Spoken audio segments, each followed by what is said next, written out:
What's new and exciting in theaters? Brian Cox has a lot to say. Tarantino abandons his final movie, and I toy with Pete and Tyler. Oh, it's time for class.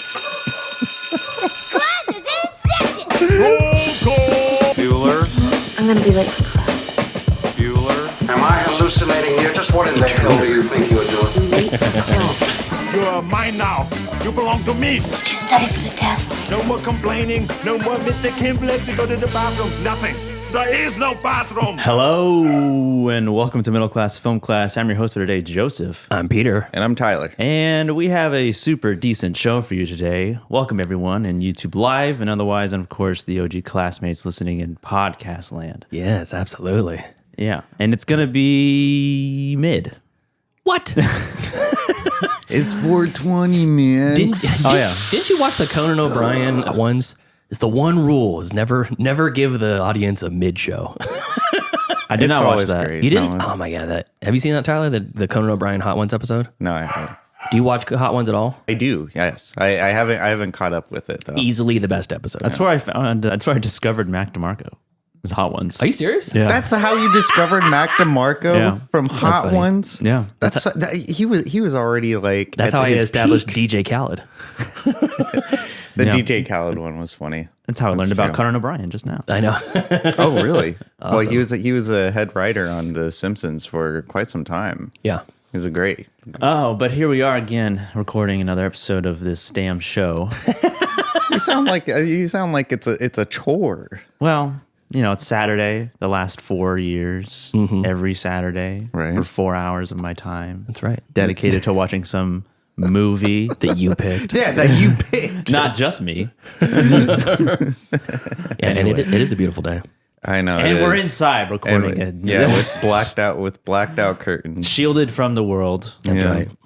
Only for you, classmates. On Only for you. 420. Yeah, on 420. We could be getting high right now. Yeah, I know. We We could be getting... Yeah, we should be on the gauge right now, but we got the Fritos. That's Yeah. close enough. yeah, I guess so. That's something that they eat, right? They? Them being stoners. Them. Yeah, them. They. Yeah. Oh my god. I don't know. You know, it's interesting because it's like weed. So we reside in California, and so like the weed is legal now. Yeah. So you can't You could buy it off the like, street. Well, I mean, you've always been able to do that. Yeah. but the thing is, though, is that all of the people coming out of the woodwork, like boomers, are like, "Oh, weed is legal now. Like, maybe I can just pop in this shop right here and buy some weed and partake." Which you can, yeah. Yeah, you can do So, that like, now. but there's like the stereotypical stoner that just doesn't exist anymore. Like, I don't know about that. Like what? I don't know about that. No, it just doesn't exist Like a anymore Jay and because Silent Bob stoner? yeah, because everyone can buy it now. So it's like It's you lost never its know. charm. No, Yeah, it's exactly. It's lost its charm. You're wrong in that, Tyler. The stereotypical stoner exists. It's just the drug dealer is gone. Oh. Yeah, it's the corner dealer who your The federal government taking people's jobs everywhere. Yeah, your friend's older brother that knows a guy that sells weed or sells it himself that gives you the That's gone. sticks and stems. That's I know. gone. His Yeah. name is Scratch. Gone to the days of selling oregano to kids because they all know better now. Or like just grass clippings. Yeah. This is caprese salad. Yeah. That's right. Oh, but yeah, it's 420. It's We're not Did anyone celebrating. know the history of 420 and why it's Didn't Hitler die on 420? Yeah, it was birthday. It was It's his birthday. Oh, it's Hitler's his birthday. This was the Columbine shooting day. Is it really? I really should have checked myself before I said that. And I believe this is supposed to be like the Don't best. worry about me. I'm not racist. I think this is colloquially, I've heard that this is like the best time to plant weed if you're going to harvest in the harvesting season. I don't know if that's true or not. It's just what I heard as a kid. Well, The best time no, to plant weed was 20 years ago. The second best time is now. Is today, yeah. Well, yeah, but now corporate America took that industry over. Yeah. So, yeah. You guys ever trim before? Ever do any trimmings? I'm Yes. not as cool as you, so. Yes, I have, and I used to work 12 hours trimming. It's It's a arduous sticky- task. It's a sticky And- situation. Well, and also like because you trim, you get all the residue on your scissors. And so what you do is you get a razor blade and you like scrape it off, and then you put it in your bowl and smoke Oh, it. that's your leftover? That's your take home? That's the... Why don't you just ask the boss for the weed that you've been trimming? That's the shifty. Isn't that one of the perks of Yeah, doing no, they're that? not. They're not going to do that. That's the shifty. You get Yeah. They're not going to. They're not going to. You're do shifty. Nice. Well, enough of that. Let's get into some Gavin chatter. Find some charity, ye lad. Now's the time for Gavin chatter. Gavin chatter, movie news, movie discussions, movie related things that we're gonna talk about. Pete, what do you have to talk about? So first off, I wanted to read a review from a loyal listener, Stephen from Montreal, Quebec, Canada, who is known as the Maple Syrup Yeah, Don. I was going to say the maple syrup Don. Yeah, from Saskatchewan. And listener Stephen, he sees a lot of movies in theaters, and we have a review from him from one that none of us watched, Abigail. Oh, I've heard some very mixed reviews about it. I watched the trailer and I thought, nope. No, that's exactly what I thought. I was like, this looks awful. Nope. Yeah, I'm cool. I'm cool. I guess off that. I'm in the minority because I really want to see it. I was thinking I'll just wait for streaming. It'll be a stupid weeknight movie I'll watch on streaming with Brianna, and that'll be the kind of the extent of it. the vampire. Yeah. Oh God. Yeah. And Stop it! It's So not here- that bad of an. It's not that bad. it's The trailer makes it look really bad. it does. The trailer makes it look particularly like a shitty movie. So here's the review from listener Steven. Abigail was awesome. The young vampire Alicia Weir. You're wrong. The young vampire Alicia Weir is the fucking bomb, son. These are the child actors that the world needs. Super fun, tons of blood and gore. The game of cat and mouse is done extremely well. And Dan Steven, as I learned from you lads, fucks. I'm really happy with the recent string of movies that I've seen on the big screen. So yeah, thank you for that, Steven. Appreciate that. Thank you, Steven. I've heard Jack. Jack gave it like a 5 stars. Yeah, liked Jack, it a lot. Yeah, Jack liked it a lot. He liked it a lot. Yeah, Jack Fitz. Yeah. I mean, there's only 2 people that I know of who liked it. Yeah, almost all the reviews I've seen are like 3.5 to 4.5 stars. Besides Jack, who's a perfect 5-star movie to him. It's a Citizen Kane of horror movies. Interesting. But it would be really nice to not have the vampire ballerina reveal in the trailer. Yeah, Maybe leave it like some supernatural, maybe mysterious. leave it ambiguous. Like Make it seem like Ransom, that Mel Gibson movie. You know, where the kid gets kidnapped and that's all you need to know. Yeah. And whatever happens with the rest of the plot, you learn in the movie. Yeah. It looks like they're just like doing an escape room, but it's like a heist movie. Kinda, yeah. They get locked into the room a la Haunting on Hill House or something. Yeah. You know? So anyways, Stephen also has a question for us. What are your most anticipated flicks for the next coming months in theaters? Easy answer. Nosferatu by Robert Eggers. Okay, yeah, that's good. Yeah. I'm excited for that. Yeah. When do you know when that's coming out, Tyler? Christmas Day. Oh, yes. And so I have to excuse myself from opening presents at my family's house, and I'm just gonna have to say It's probably going to be. I'm so sorry. I have a date with Robert Eggers. It's probably going to be playing Christmas Eve night. Yeah. It might be playing Christmas Eve night. Probably, yeah. Yeah, it might be my cups though. So I don't The know. birth of our Lord will be celebrated by Robert Eggers bringing Nosferatu to us. Oh, hey, Steven's in the chat. What's up, Stevie? How you doing, buddy? Yeah. He wants to trim. Yeah. Steven's a stoner. He engages. He partakes. Oh, in the he gauge. partakes. Yeah. Oh, wow. But All right. for today, he's going to stop. It's reversed. If you're not a stoner, Is you have to smoke 420 weed. an international holiday? Yeah, I think it is. Okay. I think so. I We don't know. transcends borders. Yeah, it's the one true international language: math, love, and weed. So Nosferatu for you, Tyler? Is that it? Nosferatu and I guess the Joker, the Really? sequel to You the didn't seem Joker. very excited about it. You don't even seem excited about it now. I guess. Well, but I mean, like I'm going to see it. Like it has piqued my interest knowing that Lady Gaga is in it, and I have an affinity for Lady Gaga. I think she's hot, which means she's a good actor, I'm about to have the hardest boner right now. which we established last episode. That's right. That's right. Joseph, how about you? I mean, yeah, Nosferatu, just because I feel like that's it was like in the production hell. It like is like, hey, I'm not Right. going to do it anymore. Actually, I am going to do it now. Yeah. Yeah. So I guess that one, I mean, It was his passion project. yeah. I mean, Dune 2 already came out and that was it. That was all you cared about? I mean, yeah. the rest of the movies, like I'm excited for Joker 2, and that's the only one I can think of top of my head that's coming out. But like, I'm not like jonesing for it. I'm not highly anticipating it because I don't even think it Right. needed a sequel. So Wait, so I get the business because I'm not jonesing for it, but then No, you get, you're I'm not- you're you- saying that's I guess. I'm excited. that's what you just said. But that I guess. See, what Joseph says it's right. When you say it, though, it's wrong though. Yeah. Okay. But what I'm saying is that like it's not a movie that I'm I like get the dynamic. I like can't wait for it You're not jumping at the bit. because I mean Dune was supposed to come out last November and then it was Right. delayed to this March, Right.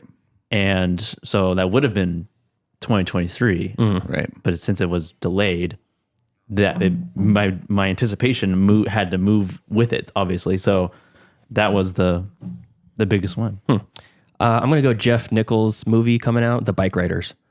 There's a lot of potential there, and Jeff Nichols always makes really interesting stuff. I saw the title on the internet, but I didn't read it's anything Austin into it. Butler, Tom Hardy, Michael Shannon, of course, because it's Jeff Nichols. It's the same director who did Midnight Special and Take Shelter. Yeah, so he's proven himself time and time again to make interesting movies out of like Take Shelter and Midnight Special both had interesting premises. This doesn't have a fantastical element to it. It's just Seemingly. supposedly. We'll Seemingly. see. Yeah, we'll see. Seemingly. So he's going the way of Alex Garland, where he's removing that from his movie. It's going a different direction. Yeah. Yeah, and then Alien Romulus. I'm excited for that. Oh yeah, Romulus. Alien Romulus. You! I'm See, very. I'm excited for it, but I'm not. I'm curious. I've been ready for that for a while. I'm curious about it. Hell yeah. And did you also hear about the Alien series coming out on FX? Yeah, that's been in the works for a long time. Yeah. So that's what I'm looking forward to. As far as my news story, I do have a little bit some discussion about. It's really more than anything just a comment from Alex Cox about Joaquin. Alex Cox. I'm sorry, Alex Cox. Brian Cox. I'm sorry. Alex Cox. Brian Cox. Entertainment Weekly reports Brian Cox blasts Joaquin Phoenix as wacky and terrible in Napoleon. Being terrible. Yeah, I haven't seen Napoleon yet. I'm really. You almost saw it. I know, I did. I went to the theaters for it. And You went to a theater for it. yeah, I went to the wrong theater. I pulled the Tyler. Wait a minute. Yeah, I feel like if you told me that story, I would have believed you. If we asked the listener who missed that episode who told that story, they would say it's you. But yeah, so basically, Brian Cox, he's pretty vocal type of a person in real life, And more recently. Yeah. I feel like since his Succession fame. yeah. Well, he's getting older. He stopped giving a shit. He's turning Harrison Ford and Ridley Scott. Yeah. Yeah. So he says, I would have played it a lot better than Joaquin. I'll tell you that much. For one, he says. And this guy happened at Histfest in London. I don't know what Histfest is. Hist? How do you spell it? HIST Fest. Oh. All one word. Histfest. Yeah, maybe it's history. Oh yeah. History Fest. Hysterectomy. It's a conference about people giving hysterectomies to people. Hysterectomy. So yeah, he said that it was terrible. It's very terrible. A truly terrible performance by Joaquin Phoenix in Napoleon. Interesting. I haven't seen it yet, so I can't comment, but it makes me want to watch it more now. Yeah. Yeah. And what did he see that was so bad? I've heard very incredibly mixed things about that movie. Yeah. I have as well. So I don't even know what to think. I can watch it. It's like right there, but I'm just like I don't want to dedicate the time. Killers of a Flower Moon is another one too. Like, Yeah. God, it's a long watch. yeah, they're like 3-hour movies. Killers is like 3.5. 3.5, yeah. And God. Napoleon's only 240, I think. Oh, that's not too bad. But like for a historic biopic, I don't know why I'm dreading it though. I love Ridley Scott. I've loved like everything he's done. House of Gucci had its major issues, but I still enjoyed watching it. yeah. That one seems more boring than Napoleon. Yeah, for sure. So I don't know why I'm dreading it. But anyways, Cox continues. It really is appalling. I don't know what he was thinking. I think it's totally his fault, and I don't think Ridley Scott helps him at all. I would have played it better than Joaquin, I tell you that. So Ridley Scott was just sitting back watching Joaquin deliver a performance and had no notes. Yeah, exactly. He That's says, good, Joaquin. you can watch it and say, it's good drama. No, that's a lie. It's all lies. That's weird because he came from Ridley Scott Gladiator performance. Oh, who? Joaquin. Joaquin? Mm-hmm. So, and his performance of that as a sort of ruler type character It was pretty good. was really good. Cassius, right? Cassius. Yeah, I think it was Cassius. Yeah, really good. Yeah, he was great in that. Huh. He also says he took some interesting comments about his name. He says, I think he's well named Joaquin, wacky, like wacky Joaquin. It's sort of a wacky performance, so it makes sense. Okay. Wacky. This is Brian Cox. Maybe he was drunk when he gave this interview. Yeah, he was in his cups. And then he says someone was asking him about his role in Braveheart, which actually, he said he had a very small part in Braveheart. And he says, Braveheart is also a load of nonsense. Mel Gibson was wonderful, but it's a load of lies. He never Lies? What does that mean? It's historically inaccurate. A load of lies. He never impregnated the French princess. It's a bunch of bollocks, that film. So Wow. What about his role in Super Troopers, huh? yeah, I want to hear about that. accurate. That's how Vermont state troopers are. So he has some clear cut heat with Joaquin Phoenix. Maybe he's jealous. I think he just doesn't give a shit.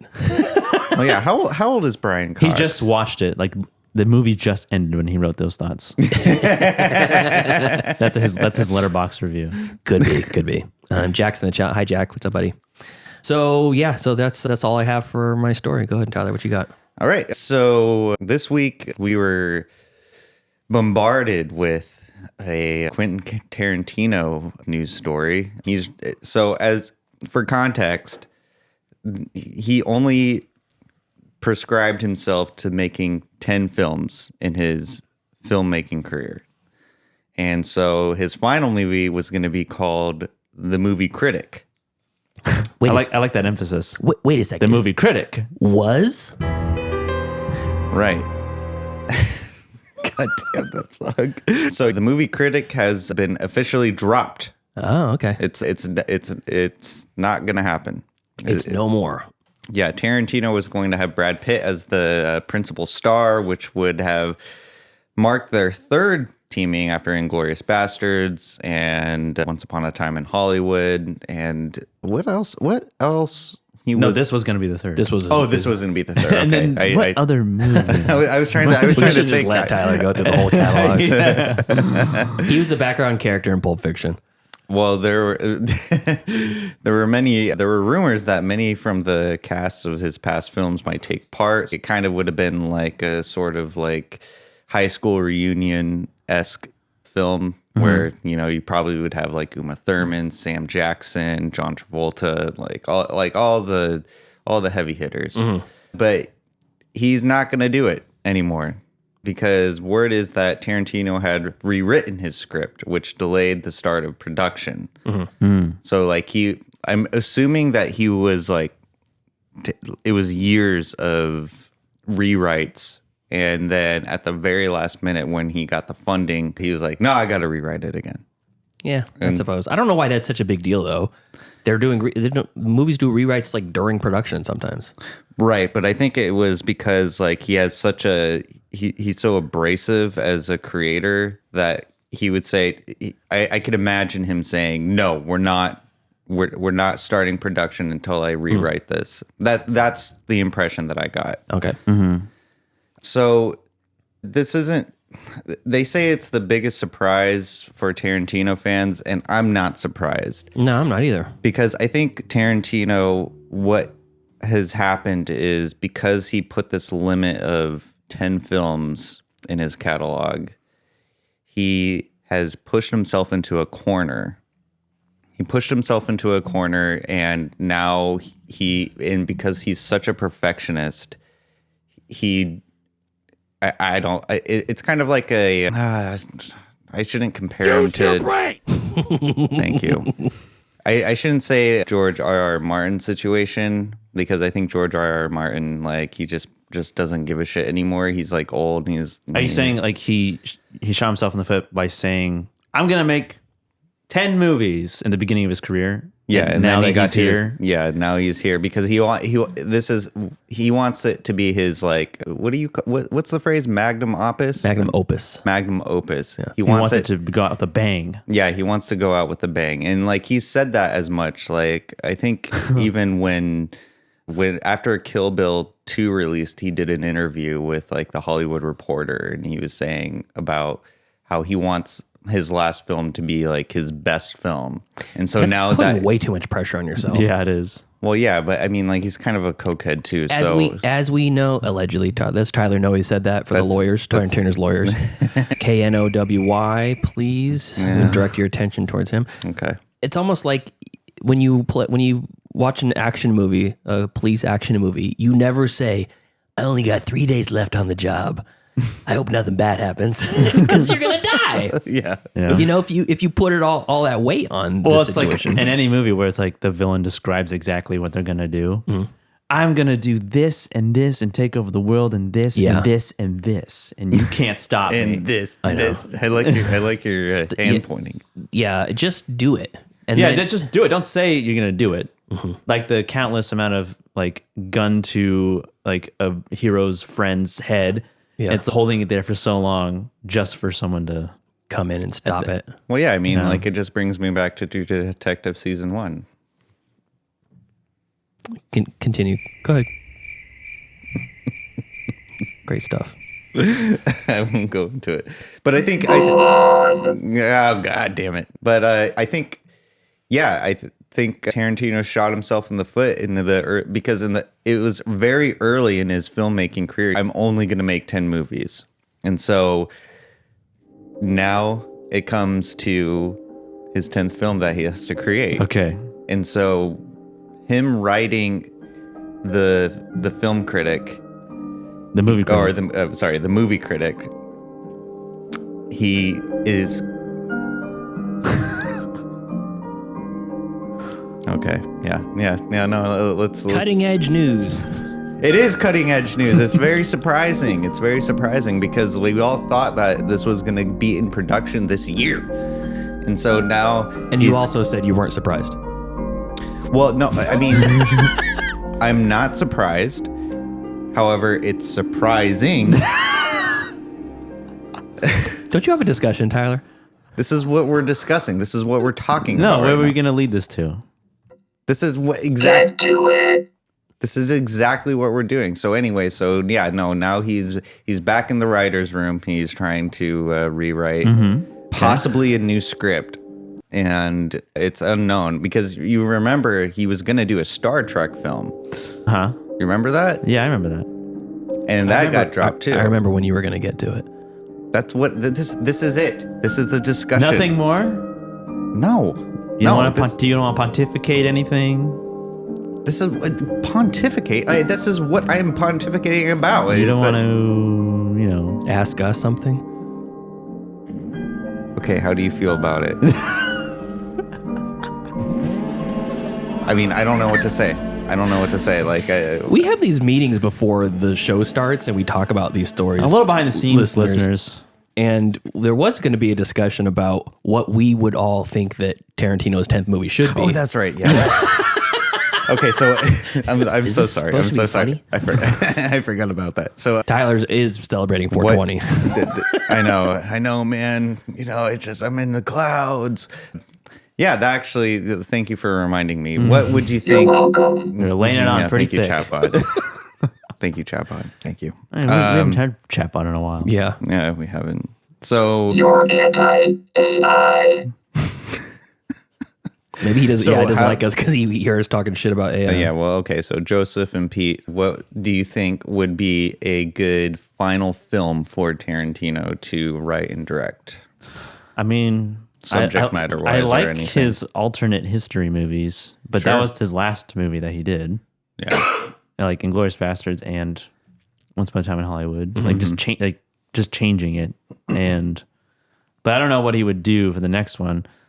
The movie critic sounded like a very kind of boring subject. Yeah, it did. For a final movie. And if he wants to go out with a bang or a like his best movie, so he says, I don't know. I feel like he would have to go back to like his Pulp Fiction type movie making. Right.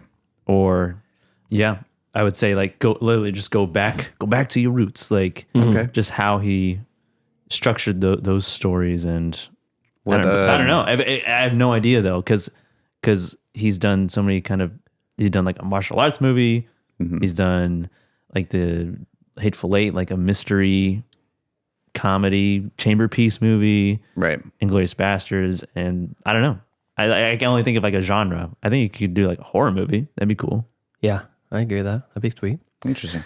What about you, Pete? When I think of Tarantino, I think of how he takes the things from his upbringing of movies and like cranks them up to 11. Right. You know, Lady Snowblood is basically the prototype for Beatrix Kiddo, the bride in the Kill Bill series or Kill Bill one long movie, depending how you look at it. Yeah.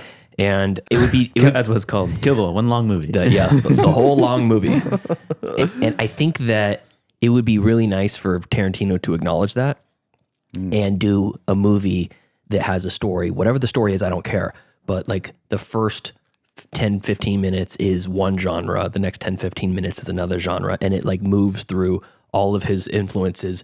But instead of like kind of hiding them on, into the movie, it literally wears it on its sleeve. So it would be great to do first part's a noir for the setup. The second part is a black exploitation type movie. Right. The next part is Hitchcock or something like that, emulating a Hitchcock, and then the sections like De Palma, and basically just taking a page out of all these classic filmmakers' books and making one interesting, long, bizarro movie, which everyone would hate. Yeah. You know what? I kind of agree with both of your opinions on it. I think it should go back to like the sort of that anthology series where it like non-linear storytelling, that sort of thing. Yeah, but exactly. And like you had a really great opinion on that too, because he should go. Joseph, you were right too. He should go back to his roots, and then Pete, you were right because he should really lean on to his influences, and like it would be right. Joseph, you're also right.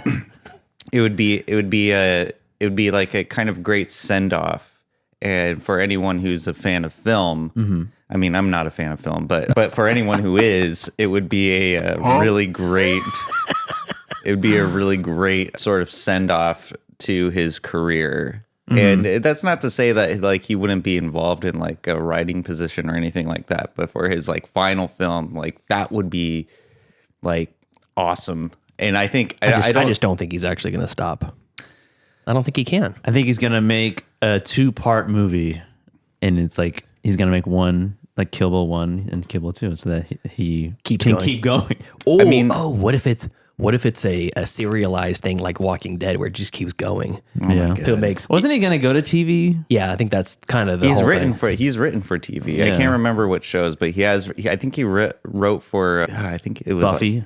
Well, look, call it the film critic, the movie critic part 1. Yeah. And then the next one is the movie critic part 2, and then it just 4 years later the movie critic part 3 comes out, and forever where he's making movies until Movie critic is really done. But yeah, he keeps reviewing movies. I think John Lovitz is the star. I think that's the more likely outcome, I believe. However, my fantasy would be a Kill Bill part 3.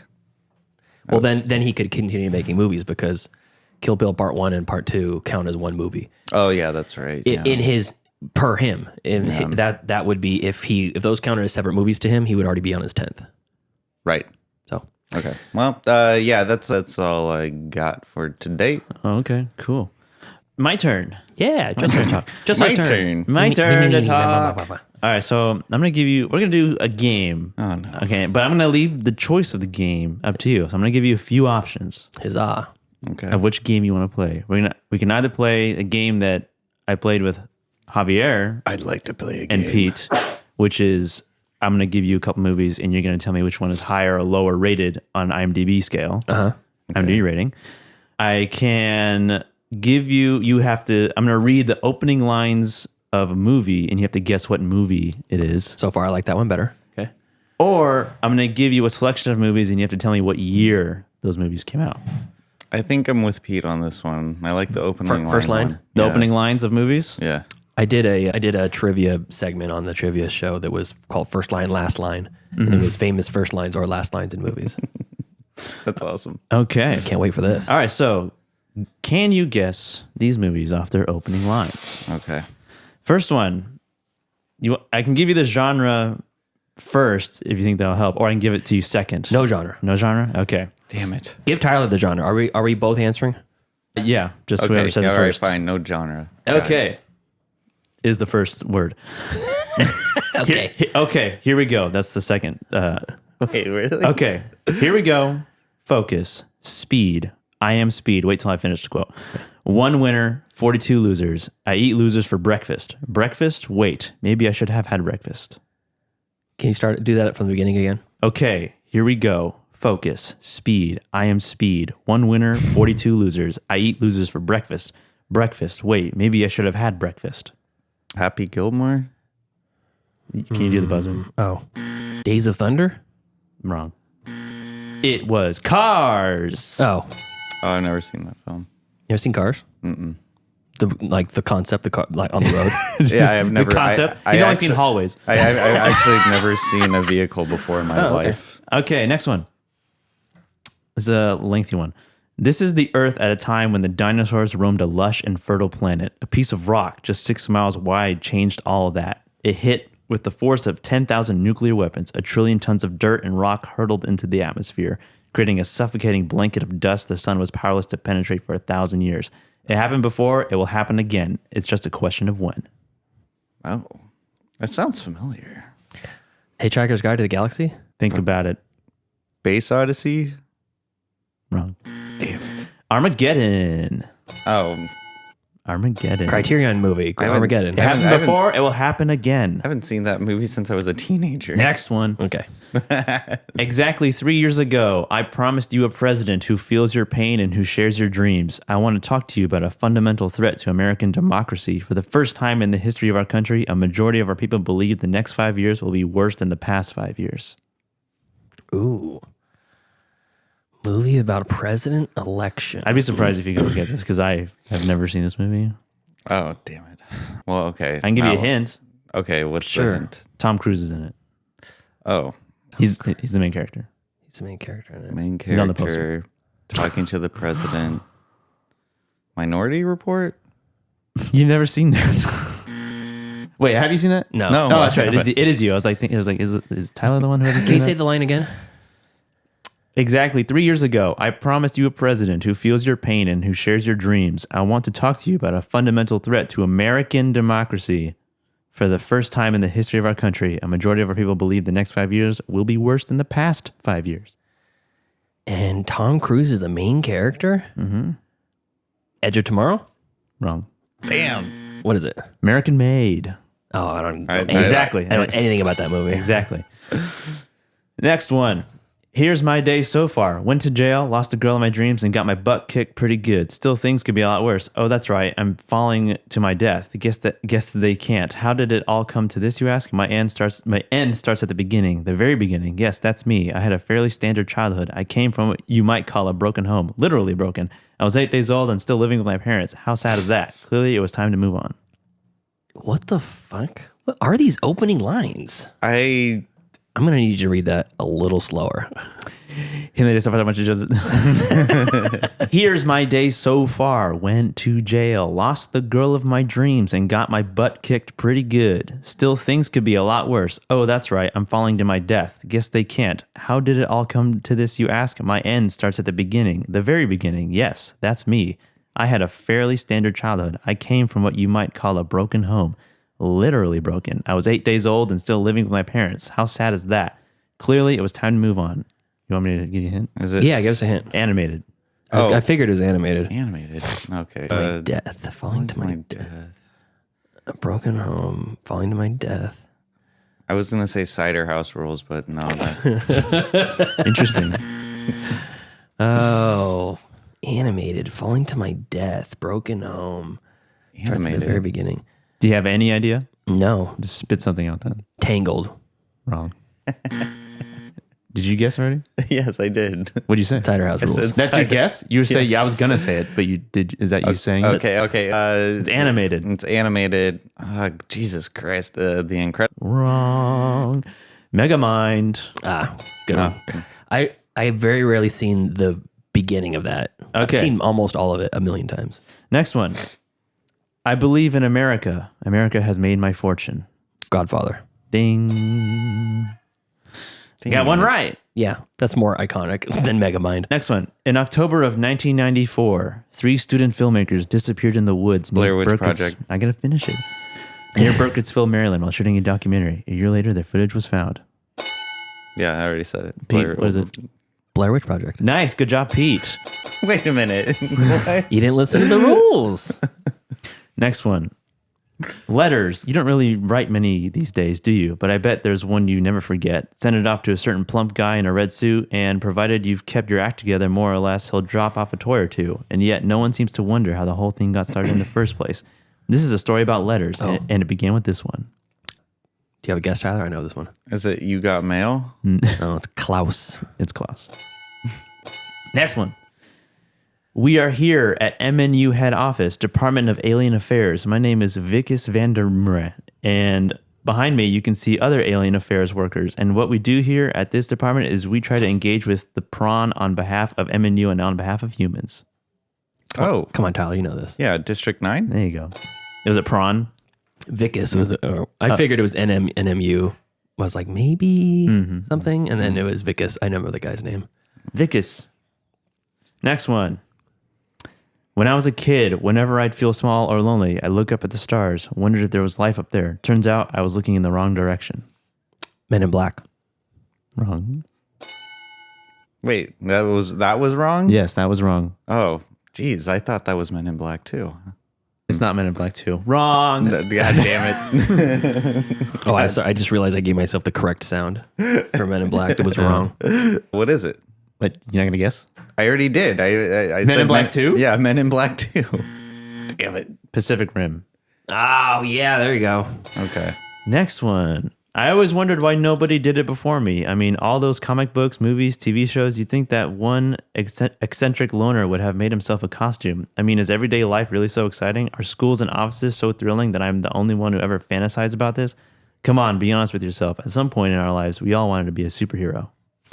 Is that Kick-Ass? Ding. I was going to say, if it's not Kick-Ass, it's Super. Yeah. Next one.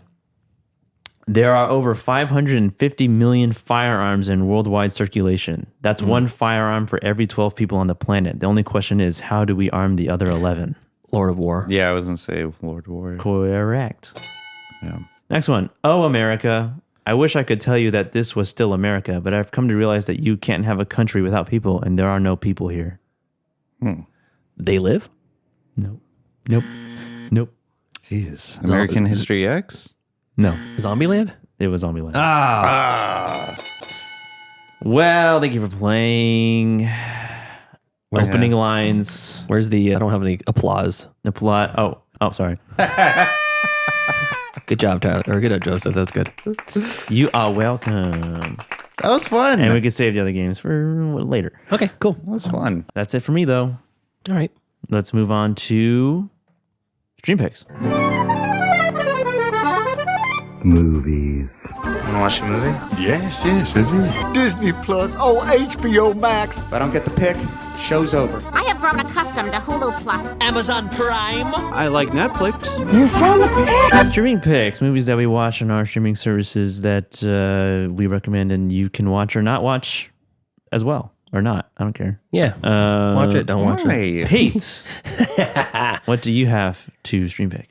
I got a couple things. Number one, Cronos, which was an early Guillermo del Toro movie.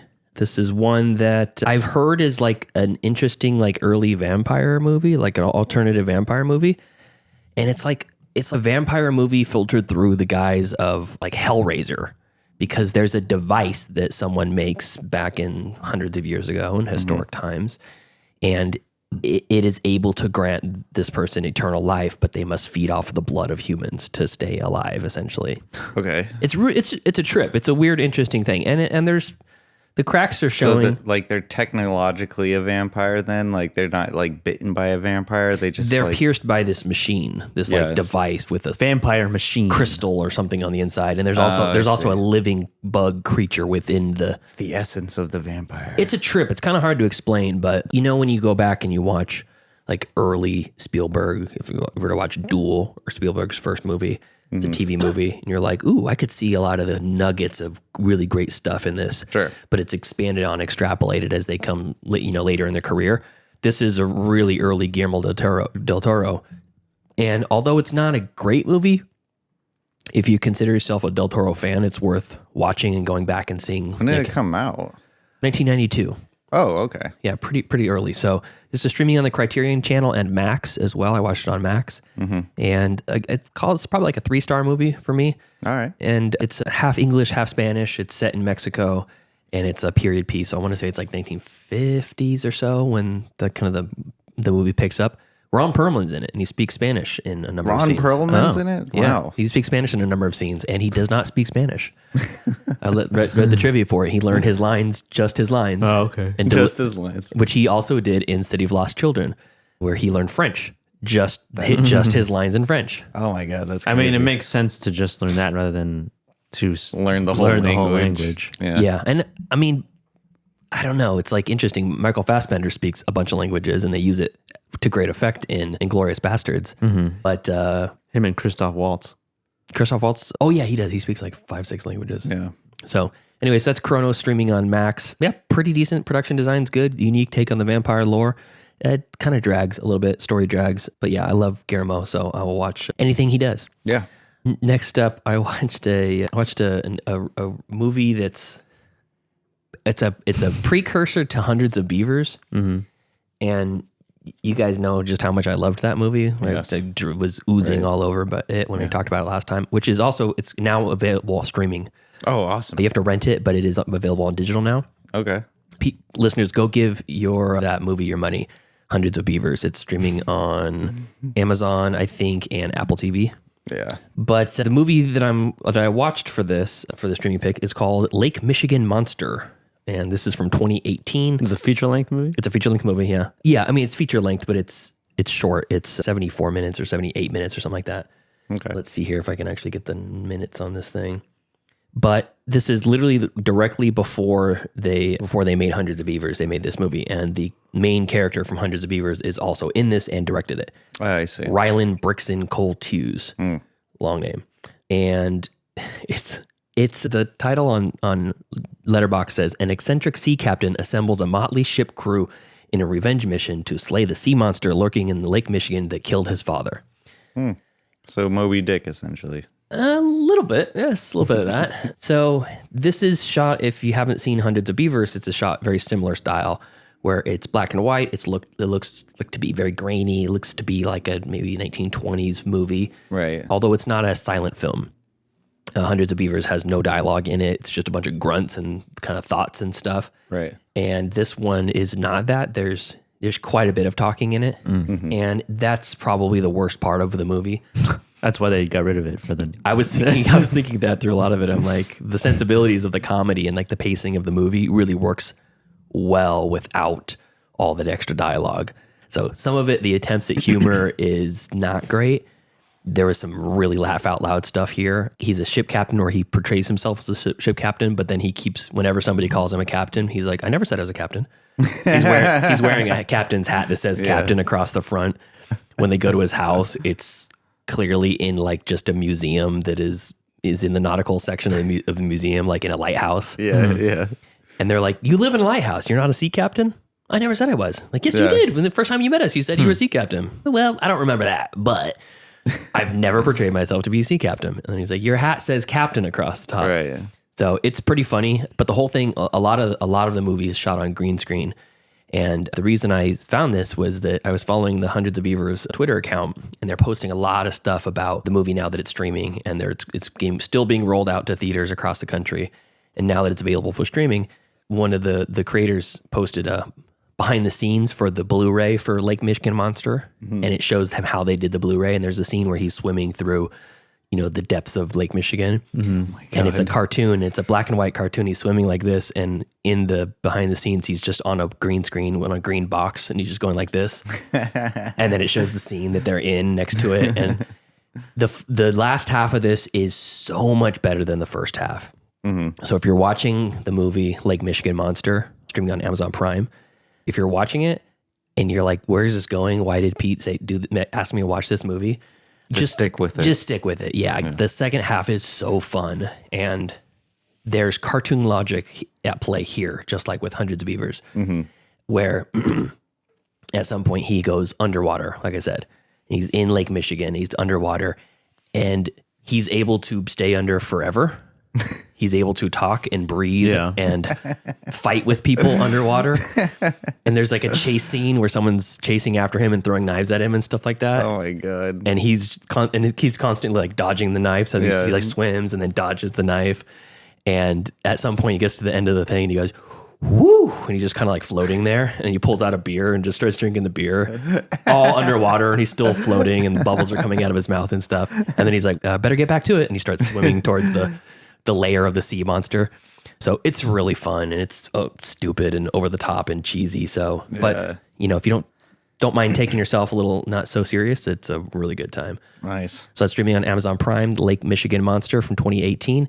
It's also streaming on Arrow and where else is it here? Arrow and Tubi as well. If you don't have Prime, you can watch it on Tubi. Next one I wanted to talk about was the Fallout series on Amazon Prime. Oh, yeah. Yeah. 8 episodes, right? Yep. I watched 4 last week. Almost talked about it on the show. We had enough other stuff to talk about it, and I figured I'll finish the series by then. And I've never outright played any of the Fallout games through, but I played a few bits of them. I played Fallout 76 when it came out with Brianna. That's like an open world one that you can interact with other people. Right. Played with a few of our friends online for a little while, and kind of lost the interest in it. But the world of Fallout is really fun. For those that don't know, it's set in a post-apocalyptic landscape. The name Fallout comes from the fallout of the nuclear blast that destroyed the Earth, and it is in an alternative timeline where it's a retro future, so it's like Jetson style, where everything looks 50s-esque but floats. It's mid-century future. Yeah, mid-century future, exactly. So when the world ended, that's the timeline that we were on. So when these people that live down in the vaults below ground for hundreds of years come out to repopulate America and repopulate the world, they have like 50s style cars and like malt shops and stuff that are blown away. And Nuka-Cola. Yeah, Nuka-Cola. And it's got all kinds of like really fun vibe to it, in the set design and the production of the games. Music. Yeah, the movie, the music is all old-timey. Real songs that they just used for, I guess, the 50s aesthetic. Yep. And every radio you can turn on in the wasteland is populated with that kind of ragtime, lo-fi 20s and 30s music. I'm sorry. So that's great. I'm glad it's good, because I was very apprehensive. I haven't said anything about the show. Well, I'm just talking about the game. Oh, okay. So Anyways. that's the game. The series that Amazon made is it basically has the same vibes and the same aesthetic feel to it, but it doesn't take any of the characters from any of the games and put them in the show. They create new characters. Okay. Besides dog meat. That's true. Thank you. Dog meat is the name of the dog in the game. And it's starring Walton Goggins is like the number one. I don't think he's the number one listed, character, but he's the number one for me. He's number one in my book. Let's see who is actually listed as number one. She's pretty great. Ella Purnell. Oh, yeah. Ella Purnell. Stop looking at me with them big old eyes. That's a good name. She's got Alita Battle Angel eyes. Yeah. Aaron Moten plays Maximus. Ella Purnell plays Lucy McLean. Walton Goggins as Cooper Howard, a.k.a. the Ghoul. Yeah. Moises Arias, who ended up being one of my favorite characters, plays Norm McLean, her brother. Leslie. Yes, him. Yeah. From Nacho Libre. Yeah. That's what I saw him. I was like, is that little guy kid from Nacho Libre? He was a child in Nacho Libre. Yeah. And he is a short king in this. He's very much. He looks like he's very small. Stunted almost. Yeah.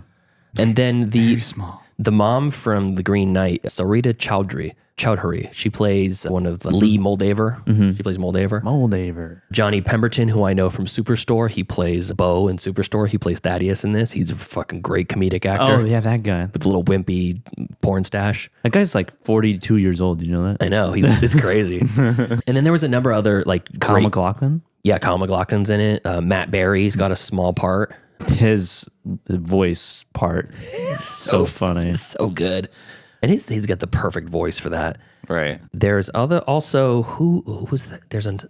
I'm trying to find. Oh, John Daly. He plays the snake oil salesman. John Daly's in this? Yeah. Oh, that's awesome. He gets caught fucking a chicken at some point. Oh, God. And it's... Oh, yeah, that whole scene was... that's his introduction to the... And then you think you're never going to see him again. He's been fucking my chickens. He's like, oops, maybe I shouldn't have stopped that. Great supporting cast, great production design, and to be honest, the story was a lot more involved than I was expecting. A lot more like kind of fingers going all over different places and different tendrils of the story that are kind of coming. Subplots and stuff like that. Conspiracy type things happening. Because you watched it too, right? Yeah. Whole series? Yeah, because the show is told, like, you have like the current present day of things, and then it goes back intermittently to before the fallout. Like you see Walton Goggins when he was like an actor, like a Western actor, back when pre-nuclear catastrophe. Yeah, they call it pre-war. And they kind of explain certain things about like the ghouls and like, because he's called the ghoul, but there are other ghouls in this world. Ghouls are just irradiated people that are slowly decaying, essentially. Yeah. And there's feral ghouls. Yeah, and they have in this. Yeah, there are feral ghouls in this. They turn at some point. They have like vials or whatever. Yeah, apparently in the games, the ghouls are like you can't save it. You're just gonna be a ghoul, and you eventually turn. Yeah. But in this one, he like takes this like life-saving vial so he can stay non-feral, cognizant, keep his identity essentially. Yeah, and I think that was probably the most effective part for me was seeing the couple scenes where a character that you may have known is now a feral ghoul and their identity is gone and they're just like basically a zombie. Yeah. Is crazy. But there's a scene where someone's mid-turn and it's not like it happens in 5 minutes. You're watching this guy like fight off turning. It's almost like a schizophrenic who's fighting off his alternate personalities or whatever. Yeah. Interesting. He's like saying his own name again. He's like, I am Sam. I am whoever. He just keeps like saying his name over again to like try to keep his mind essentially. Yeah. Almost like I don't want to lose who I am. Yeah. Right. There's some good reveals like towards the end of the season, like twists and turns. My least favorite character was Maximus. Guy's a fucking dope. Yeah. I don't know. He always has this blank look on his face. Anytime he's in the suit, it makes me, I don't know, maybe it just makes me. He kind of like changes his arc. Gets a little better, but like in the beginning, I really didn't like him. No. What do they call the suits? Power suits. Power suits. There's like this sort of Lord and Squire thing going on in that military, like this new military that they've established. Yeah, the Brotherhood of Steel. It's like a religion, and he's a squire for Michael Rappaport. That fucking asshole shows up. You don't like Michael Rappaport? He's become more questionable recently. Oh, really? Yeah. I don't know much about him. And outside of his performances, that's besides the point. But okay, let's talk off air. The whole time I was like, "Is that guy?" Yeah. But his reveal is pretty funny. Yeah, but the show is really good. The show is like, it's very captivating. Like we did, I think like 3 episodes at once, and then the last 5 we just went straight through. Wow. It's easily bingeable. The story, it has some good cliffhangers, and honestly, the whole season has some pretty strong cliffhangers to tie into New Vegas. Yeah, so and you're like, season 2? And the answer is yes. Amazon already greenlit it. Because color me intrigued. I've played a little bit of Fallout 4. It was just too much for me. Like Bethesda games are just, they're a lot. There's just too much. I don't want to pick up everything. Oh yeah, no. I played Fallout 76 with Pete, and he was just stopping at every which way to pick up something, and then he would be over encumbered. I'm gonna pick up. I want everything. the mug, and it's gonna stay with me until the end. Yeah, I want this lavender and oleander. But I knew of most things. Like I knew of not like specific characters, but the types of characters, like the power suits and the ghouls and the like you got the gist of it. Yeah, and the suits and everything. Yeah, but it looks really good. It does. It looks fantastic. Like great visual effects, and the first 3 episodes are directed by Jonathan Nolan. And he's the showrunner too, right? I think so. Yeah, Chris Nolan's younger brother, which is funny because Chris Nolan released Oppenheimer about the making of the atomic bomb, and then Jonathan Nolan makes Fallout about the dropping of the atomic. Yeah, after what happens after the bomb. Yeah, it's a really good. It's got a good commentary on like the evils of capitalistic America and like corporate greed and whatnot. It's got good notes of that. It has some good like homage to like the Pleasantville type society that's built in Vault 33 where she's from, and then what the other societies look like and preconceived notions and history and, you know, pass down information from elders. And it's a really, really good series. I got to say. Yeah, definitely worth your time. Yeah. So that's streaming on Amazon Prime, and go watch that now. I'm trying to see if I have anything else worth talking about on here. I finished my Child's Play watch through. Oh yeah. There's a lot of bad stuff in the series. I'm sure there is. It's nowhere near as bad as the Hellraiser series. God, that's the worst. Hellraiser is one of the absolute worst series near the end. But I did watch Rebel Moon Part 2. Oh, you bringing that up? Just briefly. Oh, okay. The Scargiver. Yeah. Rebel Moon Part 1, Child of Fire, was ass, in my opinion. Some interesting visual stuff, but also a lot of very not interesting visual stuff. Yeah. And some story that just literally makes no freaking sense at all. And I was thinking, okay, let's do Part 2 and see if it all comes together. And it more like, who's this guy again? What's this? And what do they do? They're just fighting the whole time? Yeah, and I kept waiting for some sort of reveal, like the Empire, essentially, whatever the bad guys are. They're like trying the Imperium. The Imperium. They're trying to get the wheat from these farmers. We need the grain. We need the grain. And you're like, are they really? That's really what they're looking for, is the grain? And by and large, yes, that's it. There's huge slow motion farming scenes, space farming. They're like it's like with the scythe. Yeah, they're like there's not machines. They're just like doing it themselves. Except for the cart is floating for some reason. Oh yeah, they're pulling the floating cart with a horse. They have a floating cart, but they have to do it by hand. Yeah, it's a very weird though. In my opinion, way better than the first one, but still just. You kind of know what you're getting at this point. All right. So we're going to talk a little bit about that later separately. But that's what my streaming picks right now. Okay. Right. Tyler, what did you watch that you can recommend or not recommend? Well, I don't. I mean, I do have a streaming pick, but it's not streaming anywhere as far as I know. This is going to be Civil War. So you went to the theater? I went to the theater. Tyler went to the theater. Right. And so I am going to... So this is the only movie that you watched? Yes. So I'm going to read my Letterboxd review on it. Should I play the drop? Yes. Yeah. Well, yeah. Yeah. Oh, hello. Come along, won't you? As Tyler reads his own Letterboxd reviews. This is me, myself, and Tyler. All right, let's hear it, Tyler. Civil War on Letterboxd, I gave it a 2.5 stars. So it goes like this. Well, shut up. Oh, wait, on point. Oh, reliable. Except my watch to it. While this film was beautifully made, it felt stale as the long-forgotten loaf of bread left in the pantry. I do like it was apolitical, and it did feel like it was through the lens of a journalist's POV. However, the story felt flat. The message fell flat, and I think there was a lot more to explore into this complex world. I was thinking to myself, this would be a great miniseries rather than a full-length film. The sound design reminded me of Heat. There were lulls, and the predictability was eye-rolling. Fortunately, I was in an empty theater, so my poor etiquette of being an audience member went unnoticed. It is a great film visually. I think Dunst did a great job at being traumatized as a war press photographer, but all in all, this movie was just okay. B- bordering on a C. B-, 2.5. That's like a 50% if you do that. Yeah. Yeah. I think this movie felt very rushed. It was visually well done, and the sound design was really good.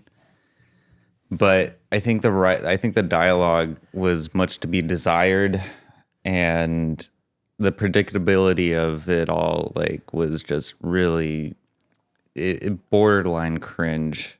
Mm-hmm. And the ending of the movie kind of left a bad taste in my mouth. And the addition with the little girl she's an adult. She's 23. Oh, she is. Well, I mean, okay, yeah, well, she's little though. So Condescending. that's not kind of how. Well, yeah, you know what? It might Sure, be one of your famous anti-woman takes. Earlier in the episode, it's Short King. My famous anti-woman take. Short King, Moises Arias, and then a little girl who's an adult. I said that. I know. And then my disparagement towards Anya Taylor-Joy, which I have recanted, by the way. Anya. When did you disparage her? Oh, a while ago, I told her. I told our audience that she looked like an alien. Oh, anti-woman. It's also Anya. It's not Anya. It's Anya. It is Anya. It's not Anya. It's Anya. Okay, want to bet me $5? Use your brain. Anya. It's Anya. I have no idea.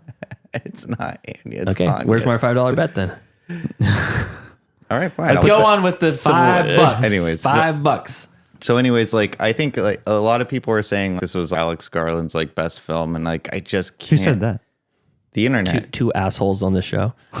Well, yeah, you too, but the internet as well. And I can't get behind that because when you compare it to a film like Ex Machina, it's so like I know they're different in subject matter. However, the way the pacing of Ex Machina works is just it's near perfect. And so because of the pacing, it's better.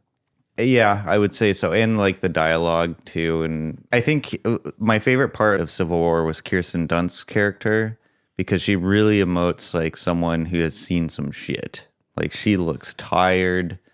It's so funny. This movie is polarizing in so many ways, not just like it's good or bad, but so many things people are pulling out of it. Like you didn't like it nearly as much as we did. And you're saying Kirsten Dunst was the best part of the best performer. Correct. Yeah. I thought she was the worst part. That's interesting. That's interesting how because opinions I felt work like that. I felt like she was kind of like just reading her lines. Yeah. Well, so at first I thought about that, but then I thought that she was just so tired, like from seeing such violence in the world and photographing it. And this little girl like wanted adult. Okay. Oh yeah. Woman, a sentient, consenting adult. This young adult woman. Yes. Wanted to be her protege, but she didn't care for it. She was just like, yeah, no, like, you know, I found my way. You can find your way. I'm not gonna be your Sherpa. Uh-huh. That's why I really liked it because she at this point was probably on her last leg of like doing war journalism. She's like late 40s. That guy was in his like 60s. Yeah. Stephen McKinley Henderson. Yeah. You got many a years she could have been still fighting, but it doesn't. If you see the horrors of war, the age is you fast, I would imagine. Yeah, so that's what I was thinking. Like I think, and she was a smoker.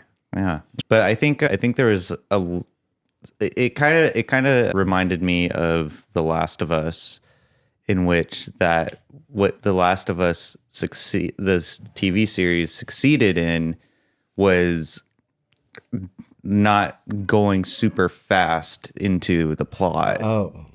I've got no. Sorry, go ahead. Oh, you want to? Okay, here, hold on. Oh, I did. So my real name is Anya Josephine. Yeah. And then my middle Anya. Okay. Anya Josephine. Anya Josephine Marie Taylor-Joy. name is Marie. Yeah. Okay. And then it's Taylor-Joy. So I have Anya Josephine Marie Taylor-Joy. I guess I owe you $5. Huh? But anyways, I think like what The Last of Us succeeded in is for it being like a complex story. And I really like Jesse Plemons' character as well, although he's not really in it as much. Mm-hmm. But like when he is, like when he's electric, is, like that scene is really intense. He wasn't even supposed to be in the movie. Oh, really? No, the actor who was going to play that character, I think, dropped out like weeks before. He got meningitis. And Kirsten Dunst was like, "How about my husband? He's been in a few movies. Yeah, he's a day player. So like, yeah, he was not even initially gonna be in the movie. Like Mrs. Kirsten or Mr. Kirsten Dunst. But he was just like very charismatic on screen, and he always plays such like a menacing sort of character when he is in that kind of role. All because of Breaking Bad. Mm-hmm. Well, yeah, I mean that would be that as well. But yeah, I'm glad that I was groaning a lot, and like I was like, what the hell? Oh my god! Like you guys would have hated me in that movie theater. You know that was it actually empty? It was. I think not a single person in there. I think there was like a couple. Then like, why would you ruin the movie for them? Well, because I wasn't shouting out from the top of my lungs. I don't know. I don't know. I've been next to you. You can hear the entire theater. Yeah, maybe so. I'm looking at the eyeballs of the people turning around at us. But anyways, so yeah, Civil War. I think it's. I'm kind of surprised that you didn't like it. No, it's not that you give it a B-, bordering on a C, and you said that it was eye rolling and groan inducing. Yeah, I mean some parts. So like the ending. The ending really solidified that grade for me. But which ending? Which part of the ending? Well, when the Kirsten, death. Yeah, no, don't say anything. Yeah, the death. Okay, and it was predictable that was going to happen, yes, right? Yeah, okay, because it was foreshadowed pretty heavily. Yeah, yeah. And I expected more from Alex Garland to like be a little bit more clever with that, but it just that was easily my least favorite part of it, and I just I'm blocking that part out because the rest of the movie was so intense. Now, is it what happens, or is it just how it was executed? Both. Yeah, more how it's executed, but what happens. I mean, it could have been the same impact. I mean, she could have. It was just the decision that was made, that the character made. But she does it in such a way that it's like that doesn't seem like the actions of a veteran in the field. Correct. Like you don't. Maybe she's okay. Skip ahead for spoilers, people. But maybe she's suicidal. It could be, but it's like you don't jump out and push someone out and then stand there and look back at them. That's in a lot of movies, though. Yeah, I know, but pushing away in a car that's gonna hit a little kid. I'm gonna get hit, even though I could easily save both of us. Yeah, you could easily dive through them or whatever. But there's a literal moment where she turns around and looks at her and allows like the photo to be taken. These set of photos. Yeah. All that being said, all that aside, the thing that I love about this movie is the discussion that everybody's having about it, and like Matt Stillman and Bruce Perky. I usually align pretty close with those guys on cinematics, right? Pretty closely on a lot of stuff, and I'm like, well, if Bruce gives it 5 stars, I gotta give it a watch.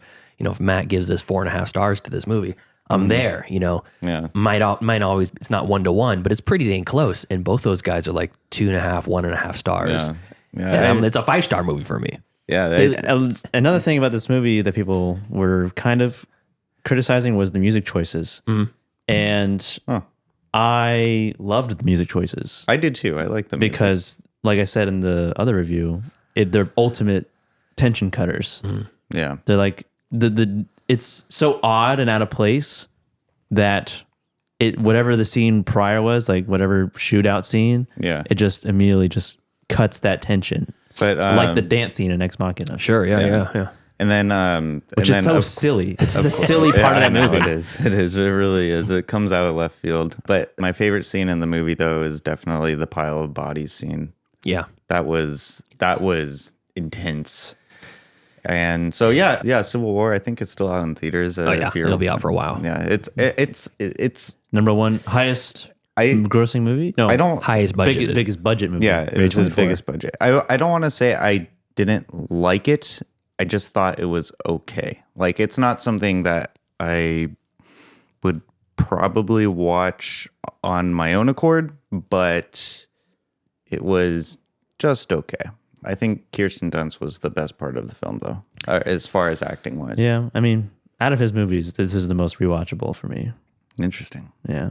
Very interesting. Because, like, Ex Machina and Annihilation are good movies, but I don't like them very much. Really? That's surprising. That is so surprising. I watched Ex Machina probably 4 times and Annihilation 3 times. It's just I know how I'm gonna feel at the end, and I don't want to feel that way. I really the ending of Annihilation is one of my all-time favorite endings of any modern movie because of just how fucking weird it is. And I'm not even talking about the ending with the eye color shift and them hugging at the end. Oh, the very, very ending. I'm talking about everything from her in the lighthouse, getting to the beach, and then exiting the lighthouse is phenomenal. And who the fuck would make an ending like this? I know, right? Jeff Vandermeer. It is my It is my biggest critique of Civil War is, and it's just that one part of the final push and the final finale is absolutely like gut punch, fantastic, over the top production value that just crushes. And then the one kind of shitty moment, but it's bookended by like the decisions of Kaylee Spiney's character immediately after that is perfectly played for the development that she's had as a character. And her not even acknowledging what happened behind her and just moving on to the next thing is perfect. So I don't know. I can't wait to watch it again at home. I mean, I probably should check it out again, but yeah, that's the only new movie that I watched this week. And then cool. Don't even say it. I don't even. I'm not. we're gonna bully you to never ever talk about True Detective on the show again. I'm not gonna say it. You know they used AI in season 3 or season 4, whatever the last one was. Oh, Night Country. Mm-hmm. What was it? It was like some poster in the show, like some like background. Oh, interesting. So I will not be watching that. All right, I have an interesting selection of movies. I'm gonna start from worst to best. Cool. Speaking of AI, I watched What Jennifer Did, which is a true crime doc on Netflix now. I didn't find out that they used AI until after I was done with the movie. Oh, I heard about that. They used AI on that. And so they used AI on the poster of the movie. It is like it's like of Jennifer's face and she's smiling. She has like a really long tooth. I thought it was like the fingers. And well, this is the second one. And there's a picture that they use in the documentary that they changed her face to like a smile. Yeah. Instead, to like when they're describing her personality before this. The doc is about her parents were killed in like a home invasion, but the name of the documentary gives it away because what did she do? Jennifer did. She set it up. Yeah. She set up to have her immigrant parents killed because she was just an insane person. But the presentation of everything, the producers of this were the same producers for American Nightmare, which is a much better documentary. And as far as I know, doesn't use AI. Much more compelling, like accusation and conspiracy, like similar story, like home invasion, like setting up something like that to get money or something, or like a revenge thing. But this one, terrible. Don't watch it. It's a very okay documentary, but just don't watch it just because. That's not a streaming pick. It's an anti-pick. It's a service. Do you hear the intro of the stream picks when we say them? Worst or first? Oh, sorry. I mean the whole stream pick section where it's like we recommend or don't recommend. I wasn't listening. I'm sorry. Please listen. You know what the crazy thing is about that? It's the simple fact that so much of the movie leans on the AI, but it actually is changing the narrative of it's a documentary. It's sold as a documentary, and it is a documentary. Oh my God, you guys! Why the fuck is this even allowed? You guys were right when we were talking about AI. It's a cascading effect. Yeah, that's it. I mean, the Civil War posters that were made by A24, not by Alex Garland's production team. Correct. Yeah, it's very specific on that. It's fucking dumb. It's no point. There's no point. After the movie already came out. Yeah, I just don't understand. Yeah. It's so stupid. And if you're complicit in this shit, it's your fault too. It's your fault as well. I'll take responsibility for some of it. I watched Night Swim. Bad. It's the modern day Cold Creek Manor. Sucks. Yeah, it's terrible. It's terrible. It's like Cold Creek Manor and Poltergeist mixed together. What was that? Sacred Burial Water. That's essentially what it is. Sacred. Was the last 10 minutes good? It's honestly very forgettable. Okay, good. Because I didn't finish the last 10 minutes, and I mean, it was like I heard it wasn't. There was a sacrifice made. It's like take a life, give a life, or whatever. Yeah, take a life. Wyatt Russell, he's a famous baseball player in this. Yeah, and he's like got MS, I think. And then the water, he does swimming therapy, and they move into the house, and the water has healing properties, and he's like, I'm better than ever. And then fuck like a 20-year-old. We could bring the whole neighborhood. We'll have a barbecue pool party, and then they all die. And then he gets like Amityville Horror like possessed. Yeah. Okay. And he almost drowns a kid at the pool party when they're playing chicken. I mean, who wouldn't? And he's like holding onto this kid's like legs on top because the kid's on top of him, and he's just pulling him underwater like this.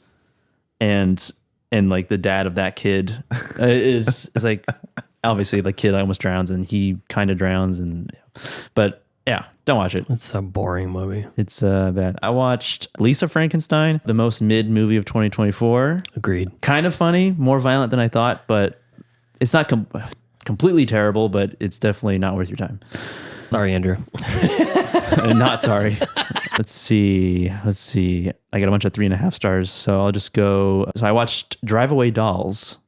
Which is a Joel Cohen movie, single Cohen movie. It got kind of criticized heavily when it was released, and I thought it was going to be bad. It's streaming on Peacock right now. It's not that bad. It's pretty good. Margaret Qualley, and I don't know her name. It's the second lead. I've seen her in other stuff. I think she was like in a TV show, but this is essentially Thelma and Louise meets Dumb and Dumber. Oh, wow. It's essentially what it is. Geraldine Viswanathan. This was definitely a lot better than I thought. It feels like half of a Cohen movie. Like there's things there that's like that's a half thought of a full two brother Cohen thought. Interesting. That's cool. Which is where I think the movie lacks, because it still tries to be, I think, a full Cohen brother movie, as opposed to Tragedy of Macbeth. The other brother is a completely different genre of movie, and it's not trying to be something that they would make together. I'm watching this probably tonight or tomorrow. Yeah. Now that it's on streaming. Where's it streaming again? Peacock. Okay. It's funny. It's like a lesbian love story. Wait, what? Mixed with Dumb and Dumber. Tyler's in now. There is a lot of sex. Matt Damon's in it, surprisingly. Surprisingly. I don't want to give away like a reveal, because there's a briefcase like in Dumb and Dumber. Oh, okay. And then the opening of it the reveal is pretty hilarious. Okay. And there are definitely over the top moments that feel like they would fit into like a cartoon, like a lot of intentional overacting. Like there's a scene where they're like driving on the road, and then they like evade something, and then each overcorrection, they're both like the camera goes to this ultra wide like Dutch angle, and they're like their faces are very exaggerated screaming. But yeah, it's pretty fun. It's a short movie. It's like an hour and 20 some minutes. Cool. That's streaming on Peacock. Drive Away Dolls. I finally watched the third Apes movie, War for the Planet of the Apes. Oh, cool. Since Kingdom is coming out next month. Not as good as Dawn of the Planet of the Apes. It should be called like Prison Break of the Planet of the Apes, because that's more about. Is the third one with is that the one with Woody Harrelson, or is that the second one? Woody's number 2, right? No, he's in this one. Okay. Who's Gary Oldman? The second one. I think of the fucking monkeys riding horses. It's definitely more of a battle than it is a war. It's all small scale, and the stakes are very high. Caesar's family gets killed in the very beginning by Woody Harrelson's crew, and by Woody Harrelson himself. There's a little bit of a slogs a little bit in the middle, but visually it looks fantastic, like all these movies do. Streaming on Max and Hulu, and that monologue when Caesar is imprisoned with Woody Harrelson is fucking dynamite. Wait, what? Have you seen it? I not all of it, but I saw that. I saw that part. The naming of these movies are kind of messed up. I feel like Dawn should be the first one and Rise should be the second one. Yeah, the titles are all fucked up. Yeah, but they're interchangeable, I think. I heard a great theory about how all 6 of the original, actually all 9 of the Star Wars sagas have the names mixed up. The names apply to the wrong movie. See if I can find it. I'll put in the show notes. I watched Solo, Star Wars story. Oh, I love that movie. Of what I just said. And it was good, but I've just realized that I don't really care about any Star Wars things past like the prequels. Yeah, it's a good story. It's interesting. It's a solo story. It's pretty stupid how he gets his name. I don't like that. I don't even remember it. I can't remember how he got it. Some guard is like, where do you hail from? I don't hail from anywhere. He's like, Solo, huh? Okay.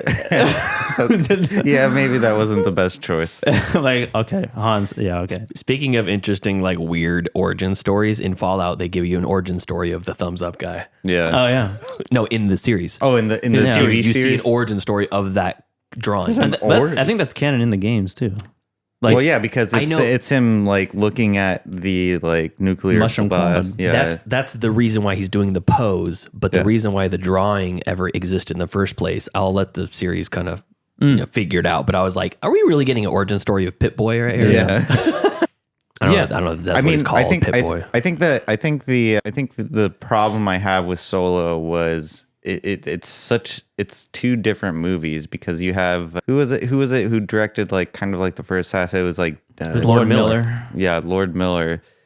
It wasn't Lord Miller. Lord and Miller. That's a duo, Lord and Miller. Oh, okay. There's the guys that did the Spider-Verse and Lego movie. So they did like essentially the first half of the movie. I wouldn't even say the first half. Ron Howard finished production. Yeah, and then Ron Howard basically finished it. And I liked Ron Howard's part better than Lord and Miller's part, because I couldn't tell you the difference between each of the tone seemed pretty similar throughout. I don't know. It just felt it felt like such a, for me, like when I saw it, because I saw it in theaters, it just felt like such like a violent turn in the visually wise, because in the beginning it's like really dark and gritty, but then like once Ron Howard took over, you can definitely tell when he took over, because it's very bright. Well, so there's nothing really wrong with this movie other than it just could have been exposed to stop up. What? The lighting and color were really great. I just wish I could see it. That's a lot of modern movies. But this one, I can see this looks really good. Just go one step up. Yeah. Just go one step up. Bradford Young, I think, did the DP on this one. He did Arrival as well, I think. Oh, cool. That was a really good looking movie. And that's a good looking movie. He just a little bit. Just go get a little oomph. Get a little oomph. Yeah, just stop up. Just, I want to see it. Deadpool 2, I finally watched that. Wasn't a big fan of Deadpool 1, but Deadpool 2, much better. Oh, really? Yeah. That's the one with the little girl and the metal man, right? They're both. Yeah. They're in both. Oh, they are? Negasonic Teenage Warhead. It's the one with the chubby kid from... It's the one with Josh Brolin. Hunt for the Wilder People, and Josh Brolin's in it, too. Oh, okay. That's Cable. Yeah. With a K. That one was pretty entertaining. I think the story was much more interesting, and the stakes were a lot higher in this one. First one I didn't care for that much when I first watched it, but Deadpool 2 much more entertaining. Crossover with Fallout, the old lady, the blind roommate. I was like, when I was watching Fallout, I was like, is that bitch? That old blind bat. Yeah. And then my final one of the more unique ones that I watched, streaming on Amazon, Tubi, Peacock, Daniel Isn't Real. It's a very unique, twisted story that plays out more like a thriller than a horror movie. It kind of looks like it's going to be a horror movie. And then by the end, it kind of shifts more into horror, I guess, and kind of turns into a little bit of a possession movie. Cool. And basically the plot is Daniel. Not Daniel. The main character, I can't remember his name, but Luke. He has, as a little kid, he has an imaginary friend, and as the audience, you can see him. It's not like he's just making him up and the mom's like, okay, whatever. Yeah. But we can see him, like he's there and he's talking to him. And there's a little bit of a backstory on like his parents like divorced when he was young, and his mom was kind of mentally unstable, and he lived with her. And there's at one point where Daniel, as a little kid, Daniel, the imaginary friend, convinces him to do things. Like he convinces him to put all of his mom's meds into a smoothie and attempts to kill her. And she doesn't die, but she gets really sick. And then the mom is like, you need to put Daniel away at this point in this saga of like the imaginary friend telling him to do things. Yeah. And so he puts Daniel away into like a dollhouse, like locks him in a dollhouse. A real Inception situation. And then locks a memory away. And then flash forward a bunch of years, he's grown up, hasn't seen Daniel in a long time, and he unlocks the dollhouse. I can't remember why exactly, but Daniel comes back into his life, and things are kind of cool at first, and then he gets more and more trying to ask him to do things, and basically building this kid's more confidence. And he's like, let me take over. Let me take over. Oh, I see. So it's like, yeah, and it gets pretty crazy by the end. Like, really? Like, a little bit of body horror. This is the best thing you saw this week? That's the most unique thing I saw this week, but it was really good. It's like Ricky Snicky meets Upgrade. No, not at all. You said it first. All right, I'm in. But Patrick Schwarzenegger plays Daniel. Cool. Son of Maria Shriver. Maria Shriver. Okay. Cool. Awesome. Where's that streaming? This is streaming on Amazon, Tubi, and Peacock. Yeah. I remember a long time ago, Adam recommended this to me, and I never watched it, but I finally watched it, Adam, and it was good. It's pretty good. It starts off with like this really kind of intense, disturbing scene, and you don't really know where that scene is going to fit into the rest of the story, and then it does pay off. It does pay off eventually. Cool. Awesome. Yeah. All right. Anything else? No, that is it. Yeah, I think now. that's it. Okay, cool. So thank you to our cool ass yard duties over on Patreon. That's Javier, Heather Sachs, Ryan Corbin, and Chris.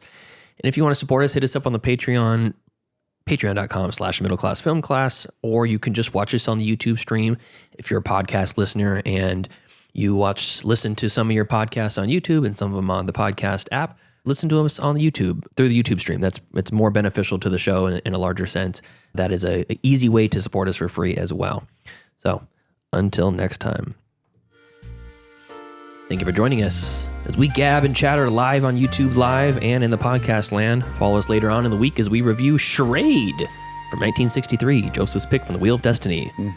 Follow us on Facebook, facebook.com/MCFC podcast, and send us an email, mcfcpodcast@gmail.com. Yeah, and please follow us on Instagram at Middle Class Film Class, and leave us a voicemail, why don't you? We haven't heard from you guys in a while. That's 0973060010. And follow us on Twitter at Podcast MCFC and on TikTok at Middle Class Film Class. All right, we'll see you next time. See you next time. See you.